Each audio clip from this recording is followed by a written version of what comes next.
Welcome to the Lead Like a Woman show, where we feature top women leaders who share their inspirational stories on life and leadership. Let's go.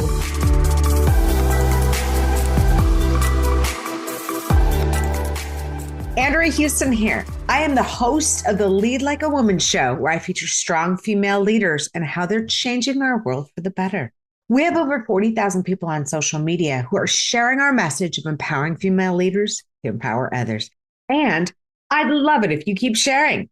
Follow the show right now as you listen. And if you could, share it with one other person that it can make an impact in their life. And our goal this year specifically is to chart in the United States. And last week, I used to say North America, but guess what? Last week, Canada came through. Thank you to our neighbors from the North because we charted up there. All right, we're going for the United States now, so let's do it. In this episode, we're going to talk about navigating risk and becoming resilient. But first, before we get to that, this episode is brought to you by Artitudes. Are you a woman who wants to start a business, or do you already own one? Artitudes has a special offer just for you. Learn to pitch for funding and for sales with our women-owned package. It includes content and speaker coaching and a pitch or sales presentation so that you can win with confidence. You can find it at artitudes.com/women owned. Let me just say women again, it's collective. It's not woman, it's women. So that's an E in there. And the best way to find me is type hashtag lead like a woman into your search bar and it's magic. I come up, or I am all over LinkedIn and happily would connect with you. This week's shout out is to Lady Rizzo, born Amelia Zirin Brown. I recently had the privilege of seeing Lady Rizzo in concert, and she's cabaret style. Really, really fun. She's a Grammy-winning singer and performer that brings the audience into her realm with wit and charm. You can check her out at rizzo.love. I really like that URL. So it's rizo.love to hear her music and find out more about upcoming shows. I am really excited to introduce our guest today. She's got a lot of cool experience that we're going to explore. Kate has experienced the frustration of choosing a career path, identifying diamond in the rough jobs, finding the right people to network with, and developing the confidence to pursue her purpose and unique version of success. I love that, by the way. We all have a unique version of success. There's no one size fits all. So we're going to chat about that too. But that's why she founded Quirk, a bold personal branding and career consultancy firm that helps accelerate the careers of trailblazing women executives and rising professionals seeking an authentic life of fulfillment and freedom through the development of career marketing materials, digital personal branding, and client-centered coaching. Kate's diverse experience uniquely equips her to help mid 6 to 7 figure salary earning execs experiencing career transitions, write materials that articulate and effectively market a person's professional qualifications, and employ technologies that make it easier to work with her. On a personal note, Kate is an ADHD and mental health advocate, supporter of women and minorities, avid traveler, salsa and bachata dancer. That may be bachata, but we're going to talk about that too. Collector of mid-century modern furniture, which I think is incredible. Single mom, LGBTQ supporter, former island dweller, exercise champion, and this is my favorite, a rescue dog mom. Kate Pozesnik, welcome to the Lead Like a Woman show. Thank you so much. It's such a pleasure to be here. I love your energy. I've been looking forward to this conversation, especially when we chatted a few minutes before the show. So I am very pleased to share some insights in my story with our listeners today. Well, before we get started, and I have my starting question, obviously, but this will be the first one instead. What is bachata or bachata? I'm not sure which it is. Bachata. Very good. No, you have it right. Bachata is a Latin style of dance. It's really from the Dominican Republic, but actually stems even earlier from Africa. It is very fun. It can be a very fast beat. There's also bachata sensual, which originated in Spain, which is a bit like it sounds, very flowy, slowed down, sensual. Wow. And I kind of was introduced by a man I dated who is from Cuba and liked to salsa dance. I could not keep up. I just didn't know what I was doing. So I decided to take salsa lessons, which turned into taking bachata. He is no longer in the picture, Oh, but dancing is. wow. Well, what's really interesting to me is bachata is also a type of music in the Dominican Republic, kind of like what you were saying, Yes. but it was illegal at one point. As recently as the 1980s, it was considered too Oh, vulgar, crude, and musically rustic to be broadcast on television or radio in the Dominican Republic. So fascinating. Now I'm going to go check it out because I think that sounds really cool and kind of sexy. it's very fun. It's a really great outlet for stress, meeting people, social engagement, positivity. I really enjoy it very much. I would recommend anyone Absolutely. give it a shot. Music and dancing is that, but it's also something that really, really helps you in different ways because it's not just about your persona that you project online or your persona that you're trying to show people. By utilizing music and dance and other ways to move our body, we express our personality as well. So I think that's pretty incredible that you do both bachata and salsa. So let's Yeah. dive in. So after a career in education and consulting, you took that leap to pursue your side gig at the time, which was resume writing and make it your passion. So what made you take that leap and create Quirk Personal Branding and Career Consulting? Well, the way that I got into this profession is partly out of necessity and partly a culmination of circumstances. So I've never been the type of person who really felt like they knew where they fit in the career Mm, spectrum. yeah. I always have had a lot of diverse interests, different skill sets that I like to incorporate. But when I was in my mid 30s, I was experiencing a lot of big changes in my life. I was diagnosed with ADHD, which kind of shook me up a little bit. It also helped explain some of my mannerisms and behaviors and being able to really regulate how I practiced when I worked, how I incorporated my work. But I was feeling low energy in the work that I was Mm, doing. I've always known my purpose was to help others. And I recognized that you don't have to fulfill your purpose doing one thing for the rest of your life. true. So I was okay with changing gears, but because I never really felt like I fit in any particular industry or function, I always felt like a little bit lost. Along the same time, I was feeling confused about what I wanted to do in my career. So mid 30s, it's when a time a lot of us are trying to figure out what's our next move. You know, Yeah, some for of us are sure. parents, we're raising children, Yeah. partners, friends, etc. My father was diagnosed with a terminal illness. Oh, My that's marriage sad. was toxic. So it was a very Ah, difficult time. Um, Around the same time, my marriage, which was quite unhealthy and toxic, was falling apart. I had a small daughter. I didn't have a lot of friends oh, for time for friends. I didn't have a lot of energy. I wasn't feeling fulfilled in my career. And so all of those things sort of culminated in needing to find an alternative way of living, not just working, but living in general. So I yeah. stopped thinking about my career as finding a job and fitting my life around it, and instead looking at my life as it was, determining what I wanted my life and my daily engagement to look like, and then thinking about what could I do professionally to work around those priorities in my life. You put some thought into this. Coincidentally, oh yes, yes, I You really did. That's stuck great. inside my head. Yeah. Well, we all get stuck I do a inside our lot head. of reflection.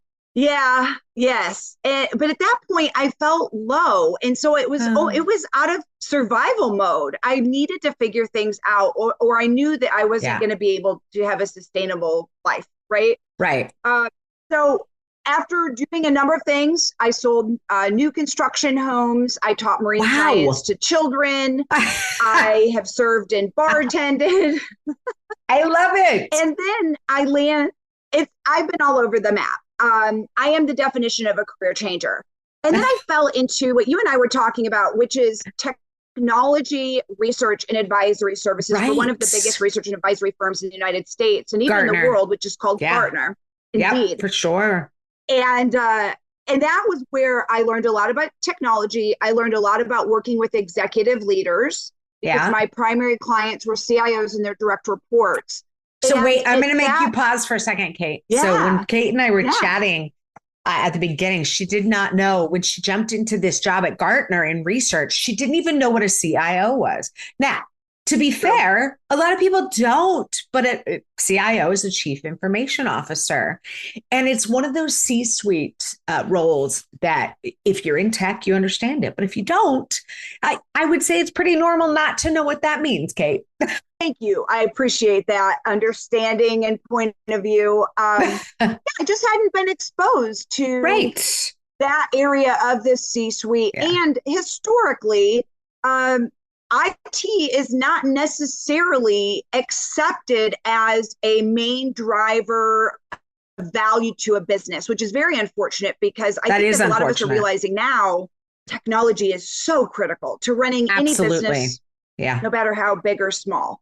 So I really had to learn a lot in that job. And I think one of the things that equipped me for that is being very adaptable and being able to showcase or articulate how I was able to use past skills from teaching, selling, and how that would set me up to be a good partner to CIOs, which seems like a stretch.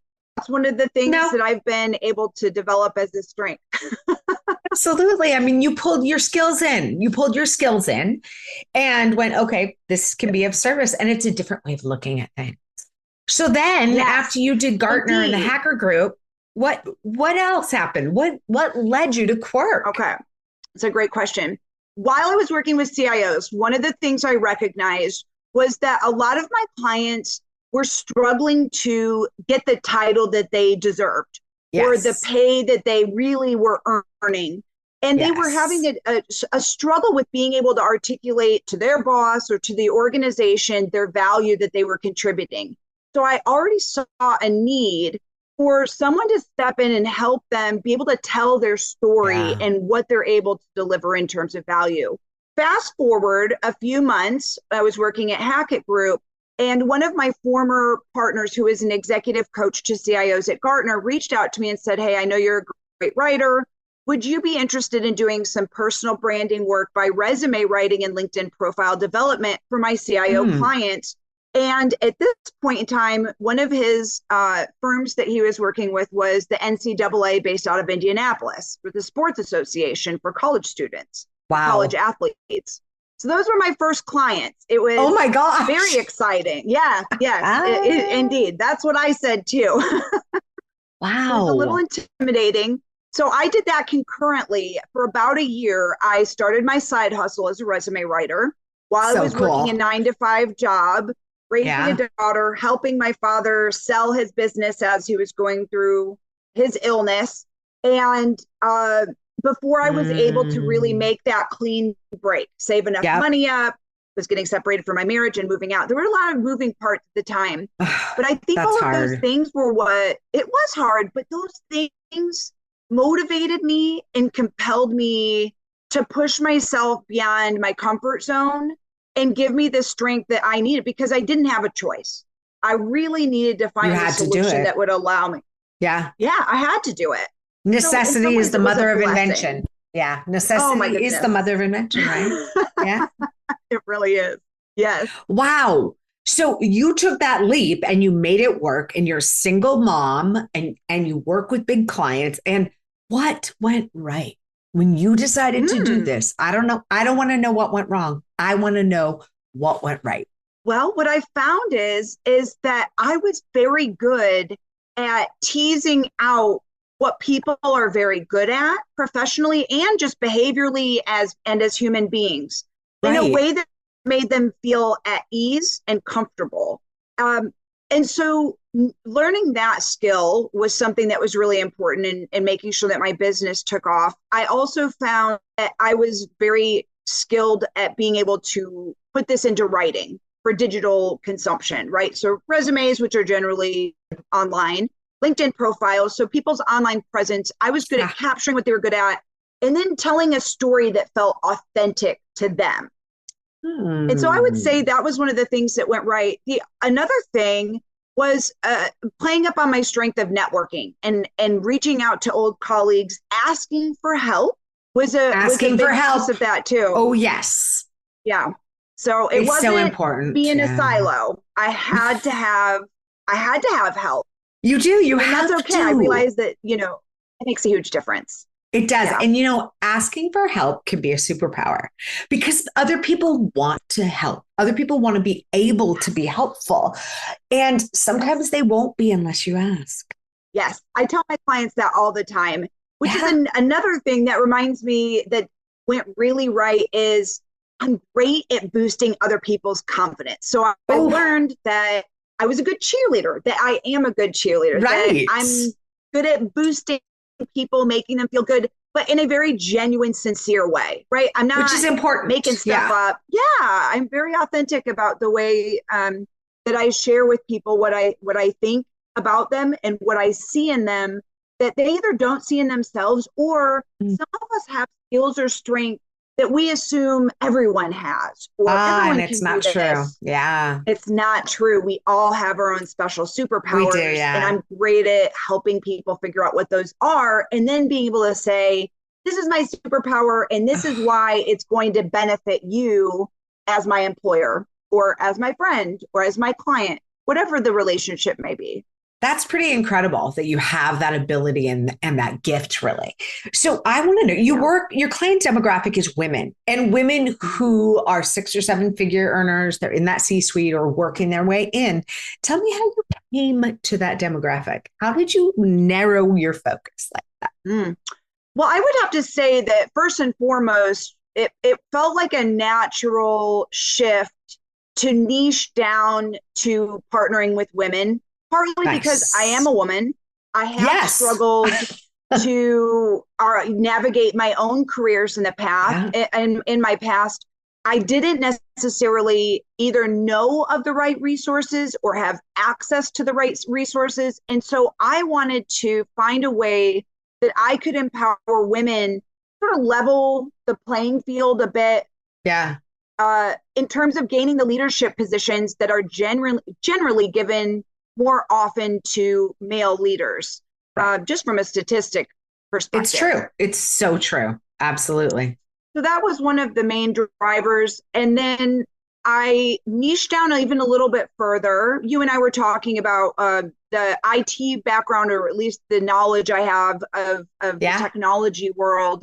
And because I had worked previously with CIOs, I do tend to work with a lot of technical or IT leaders. Nice. Either in high-tech industries or are actually working within the IT function. So I niche down, and then I also have a sales and marketing background, jack of all trades over here. So I also tend to niche down quite a bit with sales and marketing ladies because I understand that world and the struggles that come along with it. And I understand the language and jargon that's used. And so that makes it much more easy for me to tell their stories in a very compelling way. Well, to that end, then you do a lot around personal branding, and so many people don't understand the value of it because a personal brand stays with you when you change careers, you change jobs, things like that. How do you convince the clients that you work with that they need to establish a personal brand? It's not always easy, let me tell you, because a lot of us don't even necessarily think that we have a brand. It's true. We don't. Truly, the definition of having a personal brand is it's something that precedes you. It's how people talk about you when you're not in the room. That's your brand. It's how other people see you. And so we all have one. Everyone has opinions about us. Everyone's searching for us. If you are wanting to take on public speaking gigs, or you're applying for a new job, or you're looking for clients, they will Google you. They will search you. They will look at your social media accounts. So having a defined and developed brand that represents you authentically in a positive light is crucial to finding the right partnerships, collaborations, jobs, opportunities, friends, even coworkers. All the things are really predicated on having a strong personal brand. If you have goals that you would like to meet, developing your brand and continually working to evolve it in an authentic way is really crucial. That's really fabulous. Usually that kind of conversation can be helpful. And then giving people examples of successful it's not necessarily reinventing yourself. It's really defining who you are and just getting better at telling that story. So what do you recommend to women who are trying to establish their personal brand as part of their career search? What would you say? The first place I start, which seems very foundational because it is listing out what your goals are. Yeah. What your values are, what your personal mission and purpose in life is, because those are the things that we want to build a personal brand around. Those are the things we want to make sure we are aligned to, meaning that the jobs that we take support our purpose or our goals in life. I even tell people that I work with to list what your ideal day is. Maybe not the perfect day if you have $1 million and you have the day off, but what do you want to do when you wake up? Not that kind of day, because that's not the reality for most of us. But I love it. More along the lines of, when you wake up, do you want to have a cup of coffee at 7:30 and followed by a walk? And then maybe not your first conference call until 8:30. Maybe you want to take a break and work out at 10, depending on how you want that to look. What kind of people do you want to work with? What type of skills do you want to use on a daily basis? Once you hone in on identifying what those things are, you can start developing social media content, for example, writing articles, sharing other people's content that showcases the alignment to your personal brand and your goals and what you're trying to do in the world, professionally and personally. Wow. Great advice from Kate. Thank you for that. So, Kate, I want to move into a different topic a bit. You are tenacious and resilient. I mean, if you think back, you had a divorce, a career change, and your father was diagnosed with a terminal illness, and you were diagnosed with ADHD almost all at one time. That's a lot to deal with. Yeah. It's a lot. So tell me a little bit about your resilience and why you believe that's one of your gifts. Because I believe it. So yeah. I sort of had to develop resilience, and we all have resilience to some degree. We do. Some of us have to develop more of it faster than others, depending on what our lives look like. Some people have more challenges and adversity in their lives than others. Yeah. So I would say that I had to look at my life in a really honest way. Yeah. And get clear on what I wanted to do, determine what it was going to take to do those things. And a lot of it was predicated on building resilience. So not taking things so personally when something didn't go my way. I had to develop a growth mindset, which meant instead of believing or buying into limiting beliefs that I'd either taken on from others or made up in my own little brain, as many of us do. We do that, don't we? I had to kind of reevaluate and look at some of the things that were holding me back. And a lot of times it was me. So some of it was just changing my attitude and perspective in life and realizing I am not limited. I can grow and progress in my life through effort. Yes. All it takes is putting in work and effort. All of us are capable of more than what we're doing today if we're willing to adopt a mindset of growth and are willing to put in effort, to learn, to grow, to ask for help, all of those things. So important for sure. I guess my sister question to that would be the kind of combining risk and resilience, because there's such an interconnectedness. And it's so important to understand that, first of all, you're not going to make progress without risk, period. Agreed. But what happens if you need to be resilient after that risk? So I call it failing forward. I want to hear what you have to say, Kate. Risk is really important because it does support our personal growth. It does. Learning helps us build trust in ourselves. It can spur gratitude. And it really helps you develop resourcefulness. It does. And increases your confidence. And those things really help you build resilience. And I think when you take chances or risks, which basically means taking on an activity or engaging in a practice that could potentially have adverse effects on your goals, on your life, on your wealth, on your well-being. taking calculated risks, even when there's a chance of failing, always opens the door for learning. And It so does, yeah. risk taking for me has been when I've failed or things didn't go the way I wanted, I've always looked for what's the lesson? What am I supposed to be taking away from this? I'm a firm believer in things work out the way that they're meant to. They may not work out the way we want to right that second, but the way life works and builds upon itself, I've realized that things are going to shake out the way they're meant to be in a healthy way for me if I just trust the process, but learn from those past experiences. So I think with risk and resilience, when you're misstepping or when something doesn't go the way you want it to, that's what helps us build resilience.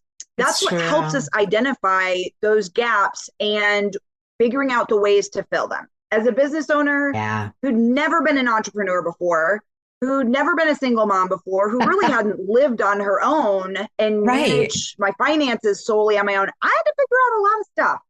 That's true. It built resilience, and I made some mistakes, but I learned from them. And so I think what people need to realize that if you want to become resilient and not take things personally or be able to make progress in your career, that taking risks are absolutely necessary. And I mean, taking calculated risks. I'm not saying, do something that's potentially unsafe, right? Right. Dangerous. Yes, exactly. For your body.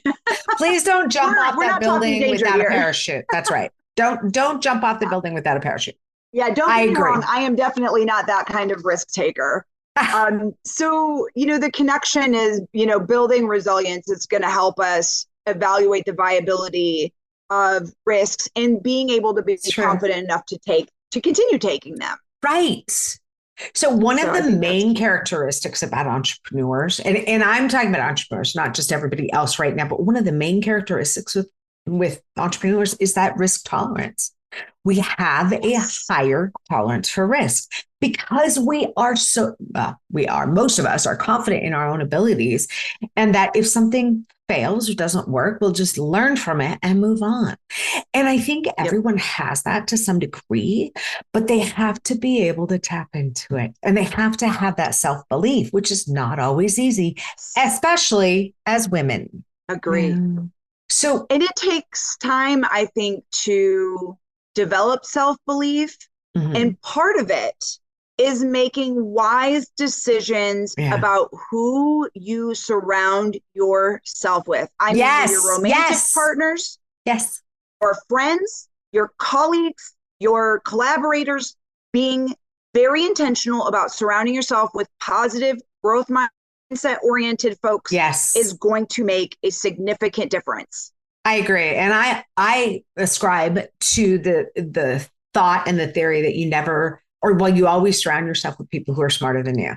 So that's a hard thing to do sometimes because we all have our specialty, let's just say. Yeah. Really, for me, what that means is surrounding myself with people who know different things, people who I can learn from constantly, because being a continuous learner can also help build that resiliency and that tolerance for risk. Yes. Yeah. So I would love it. Learning new things. We're just scared. It's true. That's true. Kate, I'd love it if you could give us a good example of that risk and resilience, other than your own personal story. If you have one you would share, we would love it. Well, yeah, I have several examples of taking risks that I have taken, but I'll give some examples of other people too, which is I've worked with a lot of clients, and this is not necessarily a professional experience, but it's something I think that's very enriching in life and can help you in business, which is women who have historically been afraid to, for example, travel by themselves or even go out to dinner by themselves. Which is kind of that makes me sad. I'm a big fan personally. Me too. I love it. Everything is on me. I like that. Yep. But what I have found is with particularly a couple clients that I've worked with is I encourage them to take baby steps. So maybe you're not ready to take a 2-week trip to Europe alone. Fine. Right. That's totally reasonable. Do a weekend away at a spa where maybe you're surrounded surrounded by people who are there to support you and take care of you, in that kind of way. So take a baby step. I feel like that gives people a lot of confidence then to take another big step and then maybe take a week within the United States so they can become acclimatized to that change and the feeling of being confident about being alone and not lonely, because there's a big difference between being alone and being lonely. Absolutely true. And what I saw in these ladies is that when they realized they could travel alone, it gave them courage to do other things. To step up and go for the promotion or ask for the title that they know they've earned and deserve.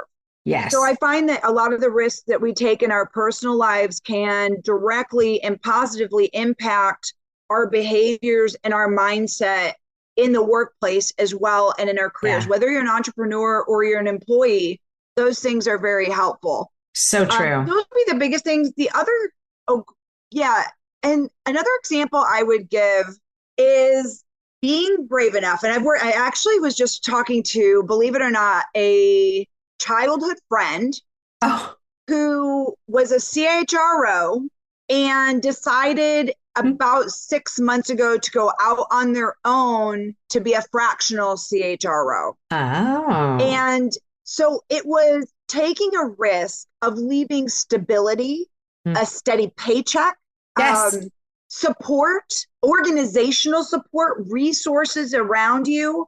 Resources for sure. Yeah. Becoming resilient based on the fact that knowing they were going to have some missteps. And trial and errors and some failures along the way.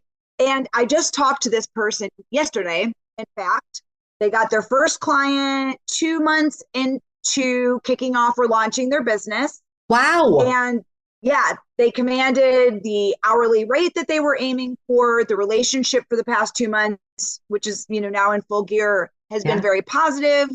That's beautiful.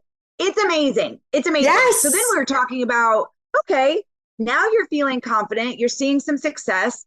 Let's talk about the next risks you can take that will bring your business to the next level.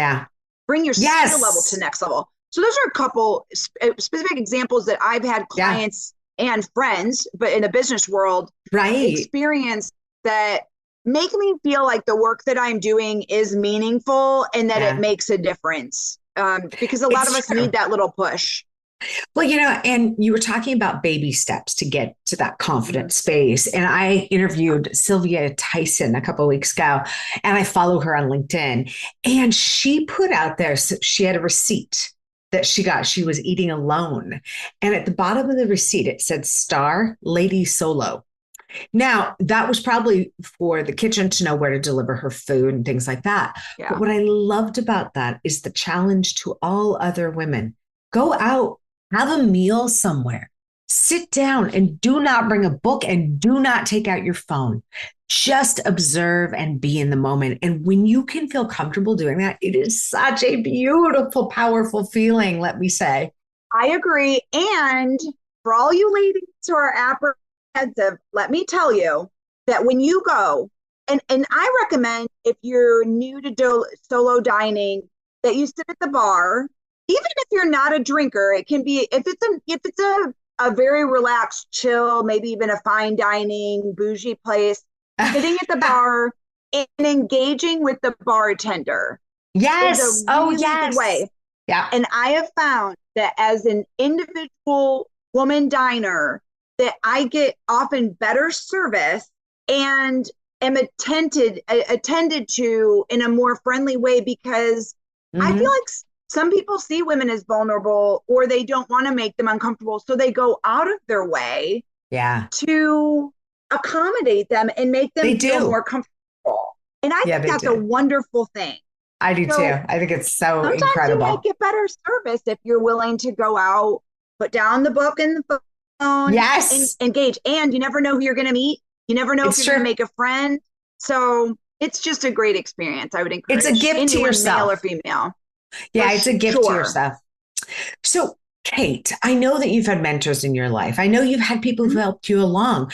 What is the best piece of advice you ever received that still resonates with you to this day?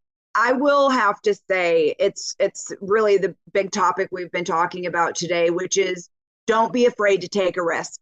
Yes, don't be afraid to take a risk. It's been something that's been emphasized to me by a couple different mentors that I really respect and that have been successful in their own right. And while taking risks is scary, I have personally experienced the benefits of taking those risks. And I've also helped others take the steps to become more risk more open to risk, or risk resilient. Is a good way of putting it. Less risk averse. Yeah. And so I would say that's the best piece of advice. And it's the advice I give to many, if not all of my clients, to be honest, and friends, that are afraid to try something new or make a career transition. You've got to take a risk. And you do. Even if it's to find a relationship, be willing to say yes to a date, even if it's not someone that is like your ideal. Type. Right. Or ideal, be willing to put yourself out there in all areas of your life. Be willing to show up on a Wednesday evening at 8 p.m. and take a salsa class by yourself, within a group, but not knowing anybody, because it can be the start of a hobby that will take you through the rest of your life. Yes. So listeners, take that risk. Do not be afraid to take that risk. So Kate, this has been so fun, but I know that you have a superpower because every woman on earth does. What is yours? I would say it's sort of a borderline between two because they're very interconnected. Adaptable. Ooh. I'm very adaptable, and I am very good at, I don't know if this is the best word to describe it, so I'll elaborate a bit, but I'm also, I would say a superpower is being able to reinvent myself. And I don't mean change who I am essentially. What I mean is I can take past experiences and look at the big picture and be able to share with others why I'm capable of doing something I've never done before. Right. Such as not knowing what a CIO was and explaining in an interview, you don't understand, but I can do this and this, or I never knew that a starfish is actually supposed to be called a sea star, but here I am. So I know that if I can learn that in that past job, I can certainly learn new skills in this one.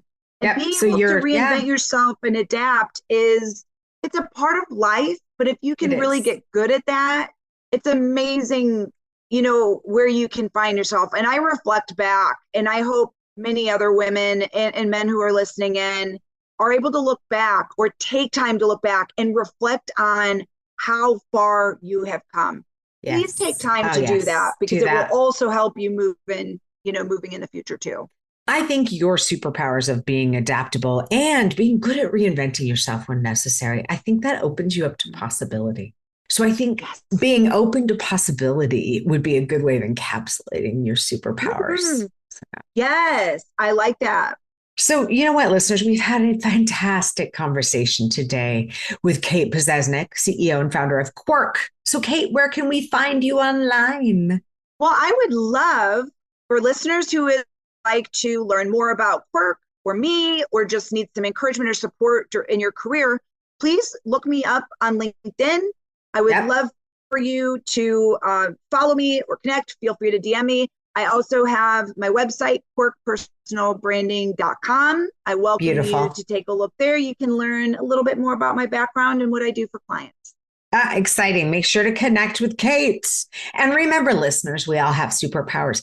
Kate has the superpower of being open to possibility because she's adaptable and she's really good at reinventing herself. I have superpowers, listeners, and really you have superpowers. So please go out and use them for good today. And thank you for listening today and following us at the Lead Like a Woman show, where we are passionate about empowering female leaders to empower others. Have a great afternoon. Thank you for listening to the Lead Like a Woman show. We look forward to seeing you next time. Make sure to subscribe to get future episodes.